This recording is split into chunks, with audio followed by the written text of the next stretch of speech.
Donc, notre établissement travaille depuis 3 ans sur l'éco-prescription, on parle aussi de déprescription. Notre projet institutionnel a pour objectif de travailler sur la iatrogénie médicamenteuse, permettre un mieux-être à nos résidents, revoir nos pratiques professionnelles et in fine faire des économies intéressantes. Pour mettre en place notre projet institutionnel, on a travaillé simultanément sur 2 axes. Le premier a été de multiplier les activités non médicamenteuses, diverses et variées, des activités physiques adaptées, des animations, des sorties multipliées et des ateliers mémoire cognitifs en utilisant du matériel spécifique, des casques virtuels, vélos cognitifs, etc. Le deuxième axe de travail a été de revoir notre organisation en soins à travers les étapes du circuit du médicament. Donc on a revu la distribution, les ordres de dispensation des médicaments, la distribution des médicaments, arrêter de distribuer les si besoins systématiques et de redonner du sens à nos pratiques. Ces 2 axes donc, ont eu un effet assez époustouflant en termes d'objectifs puisqu'on a réussi sur 3 ans à diminuer les lignes de prescription des médicaments de nos résidents qui étaient les valeurs de référence. Donc on avait ciblé plusieurs molécules les plus utilisées dans notre établissement qui rentrent dans les catégories de médicaments suivantes, à savoir les laxatifs, les anxiolytiques, les somnifères et les antalgiques.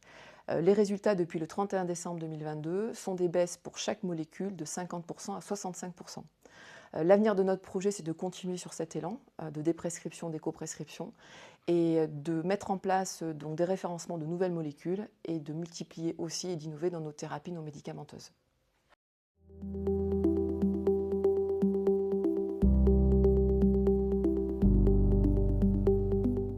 Bonjour, je suis Pierre, éducateur médico-sportif au sein de l'EHPAD de Vigeois. Donc c'est moi qui travaille les cours d'activité physique adaptée et aussi d'activité physique sportive, donc APA, APS, au sein de cet établissement. Il faut savoir que c'est des activités qui se font aussi en groupe, à l'intérieur, à l'extérieur ou en individuel. Voilà, et ça se fait au sein du PASA, mais ça peut se faire aussi au sein de l'EHPAD traditionnel. Grâce à toutes ces activités-là, les résidents avaient une meilleure estime d'eux-mêmes. Ils gagnaient en autonomie, ils dormaient mieux, ça avait un impact aussi donc sur le sommeil, ça avait un impact sur leur mobilisation, sur leur autonomie donc. Et il faut savoir aussi que toutes ces activités-là, on s'est rendu compte après que dans le cadre de l'objectif de déprescription médicamenteuse, qu'on pouvait enlever certaines molécules médicamenteuses comme les anxiolytiques, les antalgiques, les somnifères ou les laxatifs et qu'il y avait une diminution vraiment significative de ces molécules médicamenteuses grâce à l'activité physique. Moi, de toute façon, depuis que j'ai pu connaître monsieur, je me suis retrouvée avec un sportif et qui nous apprend beaucoup et en définitive, on en a, si vous voulez, beaucoup de respect pour ça. Et en même temps, je suis très très heureuse de pouvoir travailler avec lui. Et il nous fait bien travailler en tout cas.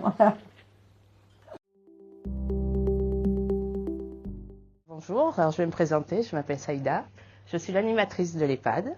Voilà, vous vous retrouvez ici en atelier cuisine, suivi du repas thérapeutique. Le rôle ici, c'est de partager des moments conviviaux, de plaisir, de souvenirs avec les résidents. Ce sont des moments très importants parce qu'ils retrouvent le plaisir de partager des souvenirs d'avant, d'avoir des gestes. Et puis ensuite, on fait des petits travaux, des petites activités, c'est des petits gâteaux, des petites choses comme ça, et c'est agréable. On discute un peu, on raconte des petits souvenirs, des trucs comme ça, et j'aime bien, voilà. Eh mesdames, voilà le gâteau qu'on a fait.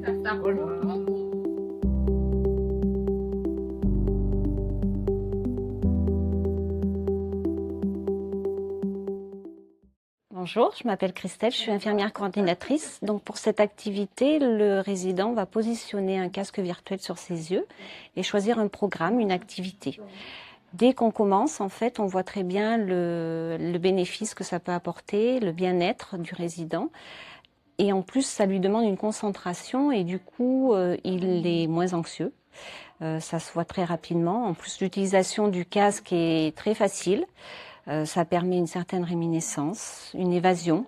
Souvent, ce sont des activités qui sont choisies, des activités que les résidents n'ont jamais fait. Donc, c'est une grande découverte. Ça permet de diminuer leur taux d'anxiété et du coup d'utiliser moins d'anxiolytiques et moins d'antalgiques. Est-ce qu'on fait un petit peu d'évasion ou un petit peu de relaxation? Il y aurait les deux. Il y aurait les deux. Donc, on va essayer de voir sur le thème de l'évasion. Je ne sais pas où je suis, mais c'est très très beau là. C'est beau, hein? Oui, oui, tout à fait. C'est en Afrique. En Afrique, ah oui, l'Afrique du Sud. L'Afrique du Sud. Oui. Oui. J'aurais bien aimé y aller, tiens, Afrique du Sud. Je suis Élodie, psychologue sur les pattes de Vigeois à temps plein et j'anime essentiellement des ateliers thérapeutiques sur le PASA qui peuvent être aussi animés par d'autres collègues mais sur les services annexes. Donc, du coup cet après-midi sur l'atelier réminiscence qui peut être aussi appelé l'atelier mémoire, moi, j'aime amener l'atelier plutôt sur les capacités qui sont préservées des résidents. Donc, on ne va pas forcément faire des exercices cognitifs à proprement parler, mais c'est plutôt amener sur un échange, des souvenirs qui sont remémorés. Et voilà, souvent, c'est la mémoire autobiographique qui est la mieux préservée et qui aide le mieux à valoriser le résident dans son identité. On voit des liens sociaux qui sont précieux, de l'entraide, des échanges spontanés. Puis finalement, c'est des temps qui permettent qu'à l'extérieur des ateliers, les résidents puissent se retrouver, se reconnaître et puis avoir cette ressource sociale auprès d'autres personnes qui vivent ici, qui partagent aussi des souvenirs communs, qui partagent des centres d'intérêt communs. Et